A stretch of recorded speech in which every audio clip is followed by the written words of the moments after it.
Big boss season 8 లో task మధ్యలో gap వచ్చినప్పుడు సోఫా ఏరియాలో కూర్చొని నిఖిల్, పృథ్వీ, నబిల్ ముగ్గురు కూడా మాట్లాడుకుంటూ ఉంటారు. ఇక పృథ్వీ మాట్లాడుతూ, మీరు నా టీషర్ట్ ని సేవ్ చేశారు, మీ ఇద్దరిలో ఎవరిని సేవ్ చేయాలో చెప్పండి అని అడుగుతాడు.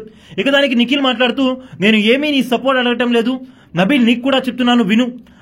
I badly want to become the next mega chief. నాకు అవ్వాలని అనిపిస్తుంది, కానీ నేను మీ సపోర్ట్ ఏమీ ఆశించడం లేదు. నా మనసులోని మాట బయట పెట్టాను అంతే అని చెప్పుకొస్తాడు. ఇక దానికి నబిల్ మాట్లాడుతూ, నువ్వు ఇలాంటి సెల్ఫిష్ అని అనుకోలేదు.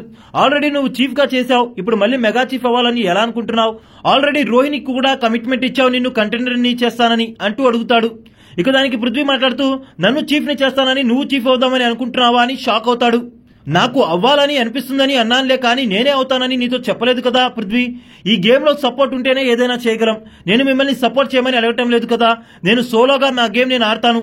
నేను గెలిస్తే ఓకే, గెలవకపోతే ఆల్సో ఫైన్ అని అంటాడు. అట్లాంటప్పుడు మాతో డిస్కస్ చేయకుండా నీ ఆట నువ్వే ఆడొచ్చు కదా అంటూ నిఖిల్ ని అడగగా, అలా చెప్పకుండా చేసేది మోసం అవుతుంది, నేను అలా చేయలేను నబిల్ అని చెప్తాడు నిఖిల్.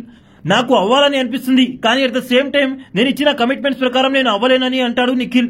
ఇక దానికి నబిల్ మాట్లాడుతూ, నువ్వేం ఫీల్ అవ్వాల్సిన అవసరం లేదు, అక్కడ 2 పొజిషన్స్ ఉన్నాయి, మన ఇద్దరిలో ఎవరిది ముందుగా వస్తే వాళ్ళని సేవ్ చేసుకుందాం, ఈ విధంగా హెల్ప్ చేస్తాను అని చెప్పుకొస్తాడు. ఒకవేళ మన ఇద్దరికన్నా ముందే రోహిణి వస్తే కనుక రోహిణికి నువ్వు సపోర్ట్ చేయి, నేను మాత్రం సపోర్ట్ చేయనని అంటాడు నబిల్. ఒకవేళ ఒకే ఒక స్పాట్ ఉంటే కనుక మన గేమ్ మనం ఆడతామంటాడు నబిల్. ఒక పక్క నిఖిల్ కి గెలవాలనున్నా తను ఇచ్చిన మాట కోసం వెనక్కి తగ్గుతున్నాడు. గెలుపు తలుపులు తీగల సమర్థుడే నిఖిల్, కానీ స్నేహం కోసం, ఇచ్చిన మాట కోసం వెనకడుగు వేస్తున్నాడు నిఖిల్. ఇక నబిల్ చెప్పిన మాటలకి కూడా నేను యాక్సెప్ట్ చేయను, నా గేమ్ నేను ఆడతాను, నాకు ఎవరి సపోర్ట్ వద్దంటూ కరాఖండిగా చెప్పేస్తాడు నిఖిల్.